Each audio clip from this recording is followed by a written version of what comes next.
के बारे में डिस्कस करेंगे। सबसे पहले विज्ञान शिक्षण की बात करते हैं। तो देखिए, शिक्षक के द्वारा किया जाने वाला कार्य ही शिक्षण कहलाता है। कोई भी शिक्षक शिक्षण कार्य करते हुए अपने बालकों को संपूर्ण अधिगम करवाने का प्रयास करता है। इसके लिए कुछ संसाधनों एवं उपागमों को काम में लेता है, जो निम्न है: शिक्षण विधि, शिक्षण सूत्र, शिक्षण सिद्धांत और शिक्षण सहायक सामग्री।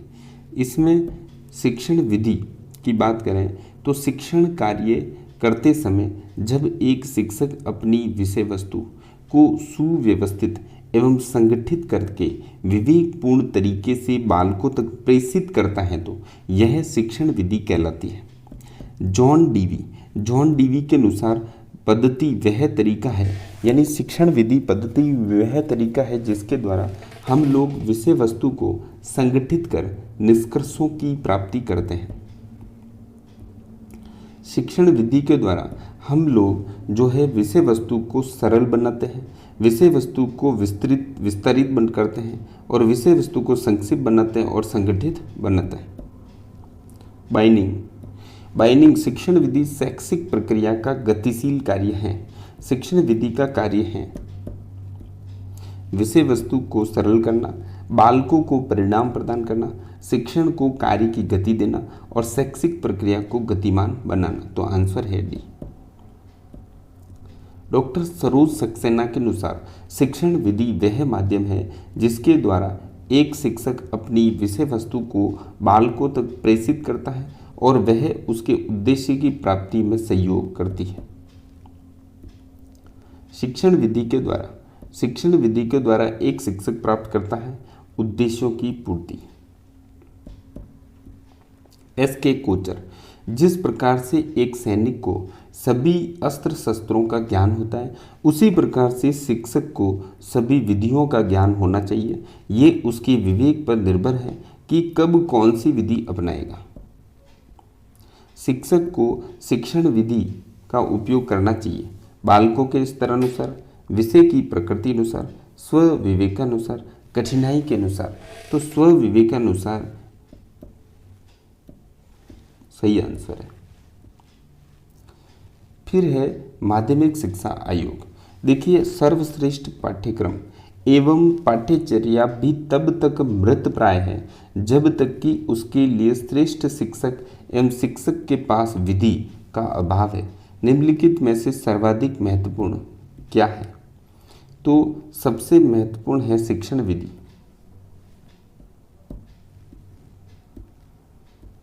विज्ञान के लिए महत्वपूर्ण विधियां: आगमन विधि, निगमन विधि, अनुसंधान विधि, परिवेक्षण विधि, प्रयोगशाला विधि, समस्या समाधान विधि, परियोजना विधि और व्याख्यान विधि। फिर एक प्रदर्शन विधि और कहानी विधि भी है। इसमें सबसे पहले हम देख रहे हैं कि सबसे पहले है आगमन विधि। इस विधि का विचार अरस्तु के काल से लेकर आज तक प्रचलित है और यह एक ऐसी विधि है जो प्राचीन होते हुए भी बाल केंद्रित प्रकार की है। इस विधि में बालक के सहयोग से अथवा सहायक सामग्री के सहयोग से सिखाने का प्रयास किया जाता है तथा यह उदाहरण से नियम की ओर आगे बढ़ने की क्रिया की सूचक विधि है। इसके जो चरण हैं वो इस प्रकार है: उदाहरण, फिर निरीक्षण, नियमीकरण और लास्ट में परीक्षण है। तो उदाहरण की बात करें हम तो देखिए, उदाहरण क्या है? किसी भी विचार को स्पष्ट करने के लिए विभिन्न प्रकार के उदाहरण लेकर जब बालकों को तुलनात्मक दृष्टिकोण से सिखाने का प्रयास किया जाता है तो यह आगमन का पहला चरण होता है। फिर अपन निरीक्षण की बात करें तो देखिए, निरीक्षण कार्य के होते समय उदाहरण से आगे के चरण में कार्यों का अवलोकन और निरीक्षण किया जाता है और उसके माध्यम से नियम तक पहुंचने का प्रयास होता है। नियमीकरण, निरीक्षण के बाद जब कोई विचार व्यवस्थित हो जाता है तो यह नियमीकरण कहलाता है। परीक्षण की बात करें तो परिणामों की सत्यता के लिए जांच करना, परीक्षण। आगमन विधि के महत्वपूर्ण शिक्षण सूत्र, विशिष्ट से सामान्य की ओर, उदाहरण से नियम की ओर, ज्ञात से अज्ञात की ओर, स्थूल से सूक्ष्म की ओर और मूर्त से अमूर्त की ओर। ये सब आगमन विधि के महत्वपूर्ण सूत्र हैं। और इसके गुण और दोषों की बात करें अपन तो देखिए, मनोवैज्ञानिक विधि है, स्थायी ज्ञान की प्राप्ति होती है, करके सीखो सिद्धांत का यूज होता है, तर्क व चिंतन का विकास इसमें होता है। और इसके गुण हैं, समस्या समाधान के गुणों का विकास होता है, प्रारंभिक कक्षाओं के लिए ये रुचिकर है। अब इसकी कमियों की बात करें या दोष की बात करें तो इसमें समय अधिक खर्च होता है, उच्च कक्षाओं के लिए उपयोगी नहीं है, उच्च कक्षाओं के लिए उपयोगी नहीं है, पाठ्यक्रम समय पर पूरा नहीं हो पाता, योग्य शिक्षकों का अभाव है, सहायक संसाधनों का अभाव है और प्रतिभाशाली बालकों में नीरसता पैदा करती है। विशेष तथ्य की बात करें तो आगमन विधि जो है अभ्यास पर बल देती है, छोटी कक्षाओं में क्रियाशीलता बनाने में मदद करती है, बालकों की प्रतिभा के उपयोग में सहयोगी, सृजनात्मकता का विकास करती है, कमजोर बालकों को सिखाने में विशेष सहयोगी विधि है। निगमन विधि की बात करें तो यह विधि व्यवहार के आधार पर आगमन के ठीक विपरीत प्रकार की है। जहां आगमन में पहले उदाहरण होता है, वहीं निगमन में पहले नियम से उदाहरण की दिशा में चलने वाली विधि है। निगमन मतलब नियम से उदाहरण, आगमन मतलब उदाहरण से नियम। अब यहाँ पर आगमन व निगमन लक्षणों के दृष्टिकोण से आपस में विपरीत एवं पूरक विधियां होती हैं। शिक्षण कार्य के दौरान शिक्षक व शिक्षार्थी के मध्य होने वाली अंतःक्रिया में शिक्षण कार्य नियम से प्रारंभ होता है।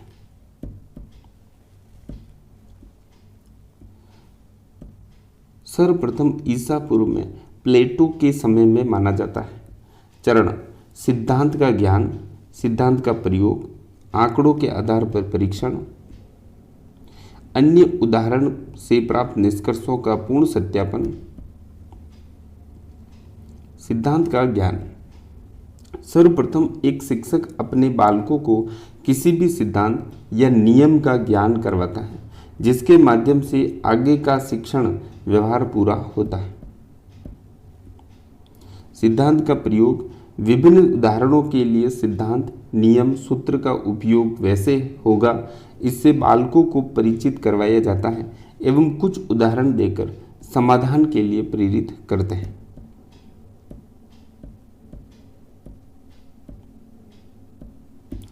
आंकड़ों के आधार पर परीक्षण, तो आंकड़ों के आधार पर परीक्षण देखिए, विभिन्न तरह से दिए गए आंकड़ों के आधार पर प्राप्त निष्कर्षों को परीक्षण करते हुए उनकी सत्यता की जांच की जाती है।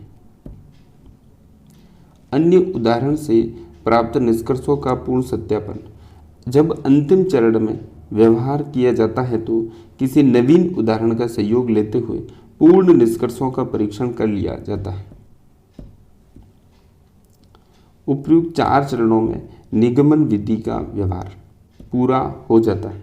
शिक्षण सूत्र क्या है? देखिए, सामान्य से विशिष्ट की ओर, अमूर्त से मूर्त की ओर, अप्रत्यक्ष से प्रत्यक्ष की ओर, नियम से उदाहरण की ओर, सूक्ष्म से स्थूल की ओर। निगमन विधि में सूत्रों का उपयोग आगमन विधि से विपरीत प्रकार या व्यवहार होता है। फिर यहाँ पर निगमन विधि के गुणों की बात करें तो समस्या का समाधान तत्काल मिलना, पाठ्यक्रम समय पर पूरा हो जाता है, उच्च कक्षाओं के लिए विशेष उपयोगी है। फिर इसके और गुण हैं, प्रतिभाशाली बालकों के लिए उत्तम विधि है, समस्या समाधान के गुणों का विकास होता है। यहाँ पर देखिए इसके जो दोष है वो रटंत विद्या पर आधारित है, अमनोवैज्ञानिक विधि है, अस्थायी ज्ञान की प्राप्ति होती है, छोटी कक्षाओं के लिए अधिक उपयोगी नहीं है, ये कमजोर बालकों के लिए उपयोगी नहीं है। ये निष्कर्ष क्या निकलते हैं, देखिए निगमन जो है अमनोवैज्ञानिक है परंतु आवश्यक व्यवहार है। यह समय की बचत करती है तथा एक बालक को अधिकतम सिखाने में सहयोगी है। निगमन का व्यवहार तर्क करने पर जोर देता है। निगमन समस्या समाधान का अमनोवैज्ञानिक परंतु तात्कालिक व्यवहार है। अनुसंधान विधि, अनुसंधान विधि के उपनाम हैं खोज विधि, अन्वेषण विधि और ह्यूरिस्टिक विधि। वह तरीका जिसमें खोज अनुसंधान कार्यों के माध्यम से किसी बालक को सिखाने का प्रयास किया जाता है तो वह अपने आप में खोज विधि कहलाती है। इंग्लैंड के रसायन शास्त्री हेनरी एडवर्ड आर्मस्ट्रॉन्ग को अनुसंधान, खोज या अन्वेषण ह्यूरिस्टिक विधि का जनक कहते हैं। H.E. आर्मस्ट्रॉन्ग के अनुसार बालक को एक खोजकर्ता के रूप में आगे बढ़ाते हुए जब उसे सिखाने का प्रयास किया जाता है तो यह अपने आप में एक महत्वपूर्ण कार्य होता है जिसमें बालक तर्क व चिंतन के माध्यम से स्वयं करके सीखता है। हर्बर्ट स्पेंसर, बालकों को कम से कम बताना एवं उनके ज़्यादा से ज़्यादा जानने का प्रयास करना ही खोज या अन्वेषण विधि का व्यवहार है। खोज विधि के व्यवहारिक दृष्टिकोण के द्वारा समझ सकते हैं कि इस विधि में एक बालक स्व प्रयासों से आगे बढ़ता है परंतु उसके लिए उसे शिक्षक के द्वारा प्रश्नोत्तर व सवाल जवाब का दृष्टिकोण अपनाते हुए कार्य करना होता है। इस विधि में निम्न सिद्धांत उपयोग में लिए जाते हैं जो बालक के अधिगम विकास में योगदान देते हैं। खोज विधि के सिद्धांत है, पहला है प्रेरणा का सिद्धांत। किसी भी कार्य के लिए अभिप्रेरणा बहुत ही महत्वपूर्ण होती है। एक शिक्षक को चाहिए कि बालकों को अधिक से अधिक प्रेरणा प्रदान करे तभी वे खोज की दिशा में कार्य कर सकेगा। स्किनर ने इसके बारे में क्या बोला है के अनुसार अभिप्रेरणा अधिगम का स्वर्णपथ है। श्रीमती गुड एंड एफ ने क्या बोला कि किसी कार्य को आरंभ करने, जारी रखने एवं नियमित बनाने की प्रक्रिया ही प्रेरणा है। क्रियाशीलता का सिद्धांत, इस सिद्धांत के अनुसार बालक को ज़्यादा से ज़्यादा सक्रिय रखना एवं स्वयं से कार्य करवाना होता है। करके सीखने का सिद्धांत, बालक को जब स्वयं करके सीखने का अवसर दिया जाता है तो यह अपने आप में लर्निंग बाय डूइंग के सिद्धांत का व्यवहार है। जॉन डीवी, जब बालक स्वयं करके सीखता है तो उसका ज्ञान अत्यधिक स्थायी होता है। अभ्यास का सिद्धांत, बालक को जब भी किसी कार्य का ज़्यादा से ज़्यादा अभ्यास करने के लिए दिया जाता है तो वह उसमें विशेष रूप से पारंगत हो जाता है, इसलिए अभ्यास के सिद्धांत को अपनाना चाहिए। वैज्ञानिक दृष्टिकोण का सिद्धांत, किसी भी बालक को जब क्रमबद्ध ज्ञान प्राप्ति के लिए अवसर मिलता या दिया जाता है तो उसमें वैज्ञानिक दृष्टिकोण को जन्म देता है। मनोवैज्ञानिकता का सिद्धांत, जब कब कौन सा व्यवहार अपनाना चाहिए जो कि आवश्यक परिणाम प्राप्ति में सहयोग करता है, ऐसी वह विचारधारा जो सकारात्मक व्यवहार की सूचक है, मनोवैज्ञानिक दृष्टिकोण का सिद्धांत की पूर्ति करती है। उद्देश्य का सिद्धांत, जब तक किसी बालक को खोज करने से संबंधित कार्य के उद्देश्य का ज्ञान नहीं होगा तब तक वह सही परिणाम तक नहीं पहुंच सकेगा। देखिए, फिर इसके गुण और दोष की बात करें तो गुण क्या है, इसमें स्थायी ज्ञान की प्राप्ति होती है, तर्क व चिंतन का विकास होता है, समस्या समाधान के गुणों का विकास होता है, बालक में मनोवैज्ञानिक दृष्टिकोण का विकास होता है, वैज्ञानिक दृष्टिकोण का विकास होता है, बालक में खोज की प्रवृत्ति का विकास होता है। दोष या कमी की बात करें तो इसमें समय अधिक खर्च होता है, पाठ्यक्रम में देरी, पूर्ण होने में देरी होती है, सभी पाठों के लिए समान रूप से उपयोगी नहीं है, ये प्रारंभिक कक्षाओं के बालकों हेतु उपयोगी नहीं है, कमजोर बालकों के लिए भी उपयोगी नहीं है, ये योग्य शिक्षकों का अभाव है। परिवेक्षण विधि की बात करें तो देखिए, निरीक्षण व अवलोकन विधियों को सम्मिलित करते हुए अमेरिकी विद्वान जॉन डेजी मार्वल ने यह विधि प्रस्तुत की, इसलिए इन्हें इस विधि का जनक मानते हैं।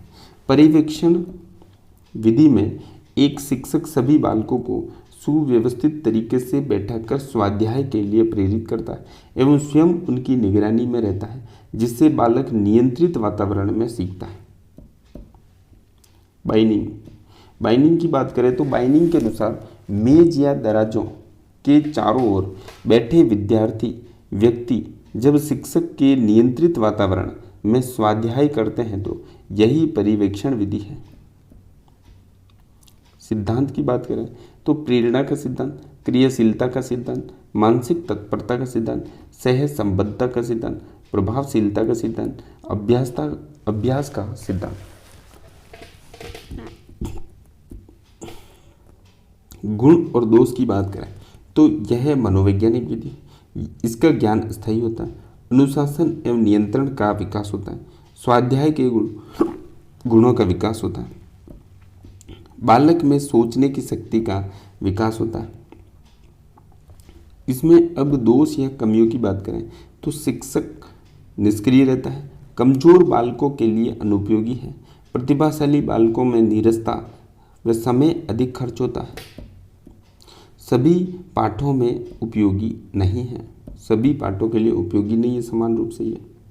फिर नेक्स्ट छठी विधि है प्रदर्शन विधि। तो प्रदर्शन विधि में देखिए, एक शिक्षक जब किसी विषय वस्तु को स्पष्ट करने के लिए बालकों को किसी घटना स्थल के दृश्य को दिखाकर या फिर किसी शिक्षण सहायक सामग्री का उपयोग करते हुए उसे प्रदर्शित करता है एवं बालकों को उसके बारे में समझाते हुए उन्हें प्रत्यक्ष ज्ञान प्रदान करता है, तो यह अपने आप में एक प्रदर्शन विधि है कहलाती है। विज्ञान के प्रदर्शन के क्षेत्र क्या क्या है? किसी भौतिक घटना का दृश्य, किसी विशेष कारखाने, वायुयान, स्थल या व्यवहार के प्रत्यक्ष अनुभव करवाना, मॉडल, चार्ट, सारणी, चित्र, ग्राफ एवं अन्य सहायक सामग्री का प्रदर्शन करना, समझाना। फिर किसी भौगोलिक, सांस्कृतिक, पर्यावरणीय या ऐतिहासिक घटना की वैज्ञानिकता बताने के लिए ऐसे स्थलों का भ्रमण करना। प्रदर्शन के समय सावधानियां, संभवतया सहायक प्रदर्शित की जाने वाली सामग्री स्वरचित, असुरचित होती है, जो उसका प्रभाव कुछ अधिक पड़ता है। जिस सामग्री का प्रदर्शन करना है उसको प्रदर्शन करने के समय पर ही कक्षा में उपस्थित करना है। प्रदर्शन के तत्काल बाद उसे हटा देना चाहिए। गुण है मनोवैज्ञानिक विधि है, प्रत्यक्ष अनुभव एवं स्थायी ज्ञान होता है, बिना प्रयोगशाला खर्च के सिखाना संभव है, बालकों में जिज्ञासा का विकास होता है। और इसमें दोष या कमी की बात करें तो समय व धन अधिक खर्च होता है, अधिकतर बार बालक निष्क्रिय, केवल शिक्षक सक्रिय रहता है, प्रयोगशाला के ज्ञान का लाभ नहीं मिलता है, योग्य शिक्षकों एवं संसाधनों का अभाव है। प्रयोगशाला विधि की बात करें, नंबर 7 इसमें शिक्षण विधि है प्रयोगशाला विधि, जिसमें देखिए विज्ञान की विषय वस्तु को बहुत सारे ऐसे बिंदु सम्मिलित होते हैं जो प्रयोगों के द्वारा स्पष्ट किए जा सकते हैं। उन्हें स्पष्ट करने एवं बालकों में स्थायी ज्ञान पैदा करने के दृष्टिकोण से इस विधि को अपनाया जाता है। प्रयोगशाला विद्यालय में एक सुसज्जित कक्ष होता है जिसमें विभिन्न प्रकार के उपकरण, वस्तुएं आदि व्यवस्थित रहते हैं, जिनका संबंध प्रयोग द्वारा सिद्ध करने से होता है। प्रयोगशाला विधि के माध्यम से उच्च प्राथमिक स्तर तक के बालकों को निम्न बातें बताई जा सकती है। विभिन्न प्रकार के लेंस एवं प्रकाश का संबंध, प्रकाश के परावर्तन को स्पष्ट करने में कार्बन डाइऑक्साइड गैस का निर्माण करना, किसी रसायन की लिटमस पत्र के सहयोग से पहचान करना, भार एवं गति से संबंधित अवधारणाएं स्पष्ट करने में, सूर्य के प्रकाश में वाष्पोत्सर्जन को समझाने में, प्रयोगशाला विधि में एक बालक स्वयं क्रियाशील रहते हुए प्रयोग के माध्यम से प्रत्यक्ष ज्ञान या अनुभव ग्रहण करता है तथा शिक्षक उसे अपना उचित मार्गदर्शन व सहयोग प्रदान करता है। उपर्युक्त व्यवहार के आधार पर निष्कर्ष प्राप्त होता है कि बालक प्रयोगशाला विधि में अवलोकन एवं प्रेक्षण के माध्यम से सीखता है तथा शिक्षक का पथ प्रदर्शन या मार्गदर्शन सर्वाधिक महत्वपूर्ण होता है। इस विधि के गुणों की बात करें तो यह वैज्ञानिक विधि है, यह मनोवैज्ञानिक विधि है। बालक करके सीखता है, स्थायी ज्ञान होता है। विज्ञान के प्रति विश्वास में वृद्धि होती है। बालक में तर्क व चिंतन का विकास होता है। वैज्ञानिक दृष्टिकोण इसमें उत्पन्न होता है। दोष की बात करें तो समय व धन अधिक खर्च होता है। प्रारंभिक कक्षाओं के लिए कम उपयोगी है। कई बार दुर्घटना का भय बना रहता है। बालकों को प्रयोग करने में कम संख्या का लाभ मिलता है। संसाधनों का अभाव होता है। समस्या समाधान विधि, देखिए यह प्राचीन काल में सुकरात के काल से चलन में है, परंतु वर्तमान समय में अधिगम के प्रसिद्ध सिद्धांत गेस्टाल्ट थ्योरी तथा गेस्टाल्टवादियों के विचारों से प्रभावित है और इस विधि में एक बालक के सामने समस्या को समग्र रूप से प्रस्तुत किया जाता है एवं बालक स्वयं प्रयासों से ही समाधान निकालने का प्रयास करता है। इसे समस्या समाधान शिक्षण विधि के रूप में जानते हैं। समस्या समाधान का सिद्धांत, यह विधि समग्र या पूर्णाकार सूझ या अंतर्दृष्टि के सिद्धांत पर आधारित है, जिसके अनुसार एक उस व्यक्ति बालक के समस्या को पूर्णाकार में रखा जाता है जिससे समाधान करवाना है, तभी वे समाधान कर पाता है।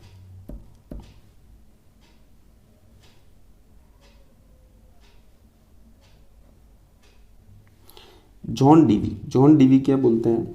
इनके अनुसार समस्या एक प्रकार का मार्ग में आने वाला द्वंद्व है जो निष्कर्ष व विश्लेषण के माध्यम से समाधान तक पहुंचता है। कुर्ट लेविन क्या बोलते हैं? समस्या एक प्रकार से मार्ग की बाधा होती है जिसका मुकाबला किया जाना चाहिए। गुण, मनोवैज्ञानिक विधि, तर्क व चिंतन का विकास, बालकों में आत्मविश्वास उत्पन्न होता है, समस्या समाधान के गुणों का विकास होता है। दोष है, समय अत्यधिक खर्च होता है, पाठ्यक्रम समय पर नहीं हो पाता है, प्रारंभिक कक्षाओं तथा कमजोर बालकों के लिए उपयोगी नहीं है, कई बार बालक अशुद्ध निष्कर्ष प्राप्त कर लेता है। और भी है, बालक स्वयं करके सीखता है। इसमें सभी बिंदुओं को इस विधि द्वारा पढ़ाया जाना संभव नहीं है। चिंतन का जो जन्म है समस्या से होता है। फिर 9वीं विधि है प्रयोजना विधि। प्रयोजना से अभिप्राय है योजना बनाकर कार्य करने से लगाया जाता है। प्रयोजना का विचार जो है सबसे पहले अमेरिकी शिक्षा शास्त्री डॉक्टर जॉन डीवी द्वारा दिया गया।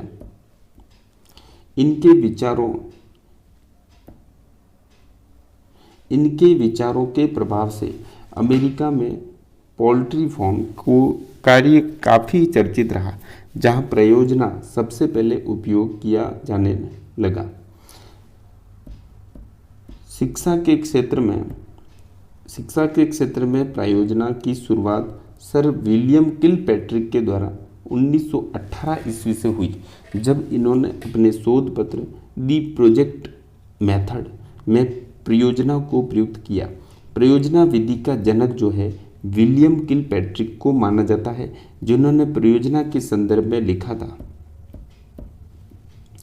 कि प्रयोजना एक उद्देश्यपूर्ण नैतिक क्रिया है जो पूर्ण सामाजिक वातावरण में संपन्न होती है। स्टीवेंसन के अनुसार प्रयोजना एक समस्यात्मक कार्य है जो भौतिक विशिष्ट प्रकार से पूर्णता तक ले जाया जाता है। प्रयोजना के सिद्धांत, करके सीखने का सिद्धांत, प्रेक्षणीय सीखने का सिद्धांत, अभ्यास से सीखने का सिद्धांत, प्रभाव का सिद्धांत, तत्परता का सिद्धांत, सामाजिक संबद्धता का सिद्धांत। प्रयोजना विधि के सोपान कुल 6 होते हैं। 6 सोपान कौन कौन से होते हैं? पहला है वातावरण का निर्माण, दूसरा है योजना बनाना, तीसरा है योजना का क्रियान्वयन करना, चौथा है कार्यों का निरीक्षण एवं अवलोकन करना, पांचवा है मूल्यांकन करना और छठा है लेखा जोखा। परियोजना क्षेत्र, परियोजना के क्षेत्र बगीचा निर्माण, बचत बैंक स्थापना, खेल मैदान निर्माण, रंगमंची कार्यक्रम, बाल मेला आयोजन। परियोजना विधि के द्वारा विद्यालय वातावरण में कोई भी विषय या टॉपिक नहीं पढ़ाया जा सकता, फिर भी वह शैक्षिक वातावरण में सर्वाधिक सम्मानजनक विधि है, क्योंकि शिक्षा के क्षेत्र में किया जाने वाला शोध कार्य जो है PhD इसी विधि पर आधारित होता है। भारतीय वातावरण में गांधी जी की बुनियादी शिक्षा, बेसिक एजुकेशन की अवधारणा परियोजना से मेल खाती है, जो गांधी जी ने 1935 ईस्वी में दी थी। परियोजना विधि का मूल मंत्र या मूलाधार क्या है? तो लर्निंग बाय डूइंग या लर्निंग बाय एक्सपीरियंस एंड होता है, स्वयं करके सीखना या अभ्यास के द्वारा सीखना। इन दोनों ही परिस्थितियों से सीखते समय एक बालक में सबसे प्रभावशाली व्यवहार लर्निंग बाय ऑब्जर्वेशन के रूप में भी होता है। फिर इस विधि के गुण और दोषों की बात करें तो देखिए, गुण क्या है? मनोवैज्ञानिक विधि है, सामाजिक गुणों का विकास करती है, सहयोग व सहकारिता के भावों का विकास करती है, तर्क, चिंतन, अनुशासन एवं नेतृत्व के गुणों का गुण प्राप्त होता है। दोष है समय व धन अधिक खर्च होता है, सामान्य विद्यालय वातावरण में उपयोगी नहीं है, प्रारंभिक कक्षाओं के लिए उपयोगी है, ये अत्यधिक श्रम साध्य विधि है। फिर देखिए नेक्स्ट है व्याख्यान विधि, नंबर 10 है। व्याख्यान विधि से अभिप्राय शिक्षक के द्वारा किए जाने वाले एक ऐसे शिक्षण कार्य से है जिसमें वह विषय वस्तु को व्याख्यान या भाषण के माध्यम से स्पष्ट करने का प्रयास करता है। एक ही समय में एक बड़े समूह के बालकों को विषय वस्तु स्पष्ट करने में मदद करने वाली यह विधि सामान्यतया बालकों एवं शिक्षण के बीच मौखिक वार्तालाप पर निर्भर होती है। व्याख्यान विधि के उपयोग के समय एक शिक्षक सर्वप्रथम स्वयं संबंधित विषय वस्तु पर अपना व्याख्यान तैयार करता है एवं उस लिखित व्याख्यान को लेकर कक्ष में उपस्थित होता है तथा उसके प्रमुख बिंदुओं को श्यामपट्ट पर अंकित कर देता है तथा प्रमुख बिंदुओं को एक एक कर स्पष्ट करता है तथा संपूर्ण शिक्षण के दौरान सभी बालक ध्यानपूर्वक सुनते हुए समझने का प्रयास करते हैं। व्याख्यान के दौरान बालक बीच में कुछ भी नहीं पूछ सकता, परंतु व्याख्यान के अंत में वह सवाल जवाब कर सकता है। विज्ञान में व्याख्यान के क्षेत्र किसी भी मूल या मुख्य पाठ का स्पष्ट करने में, प्रयोग की अवधारणा एवं विधि को स्पष्ट करने में, विश्लेषणात्मक विषय वस्तु को बताने में, आरोही और अवरोही क्रम को स्पष्ट करने में, कार्यों एवं व्यवहार में वैज्ञानिक दृष्टिकोण को स्पष्ट करने में व्याख्यान विधि का सर्वप्रथम उपयोग ईस्वी पूर्व 5वीं-4वीं सदी में हुए दार्शनिक प्लेटो के द्वारा किया गया। इसलिए इस विधि के जनक के रूप में प्लेटो को माना जाता है। यह एक विशिष्ट विधि है। यह विधि शिक्षक केंद्रित है और उच्च कक्षाओं में सर्वाधिक उपयोगी है। व्याख्यान विधि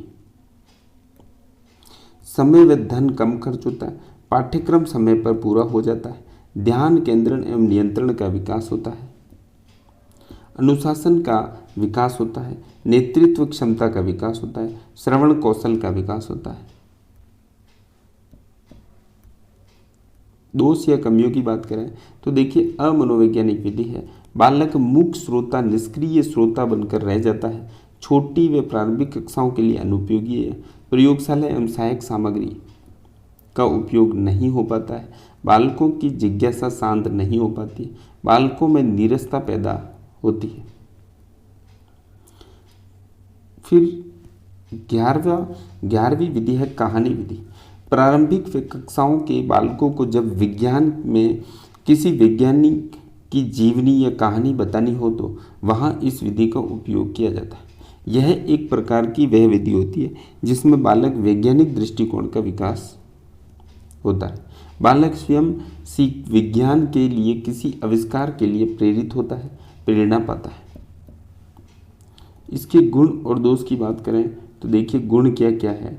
कहानी विधि के गुण हैं, बालकों के लिए रुचिकर होती है, वैज्ञानिक दृष्टिकोण पैदा होता है, स्थायी ज्ञान की प्राप्ति होती है, बालक में श्रवण कौशल का विकास होता है, अवधान एवं अनुशासन का विकास होता है, सकारात्मक कल्पना शक्ति का विकास होता है। अब दोष की बात करें अपन तो बालक निष्क्रिय रहता है, उच्च कक्षाओं में अनुपयोगी है, पाठ्यक्रम समय पर नहीं होता है, योग्य शिक्षकों का अभाव है, कई बार अशुद्ध ज्ञान होना, प्रतिभाशाली बालक नीरसता में आ जाते हैं।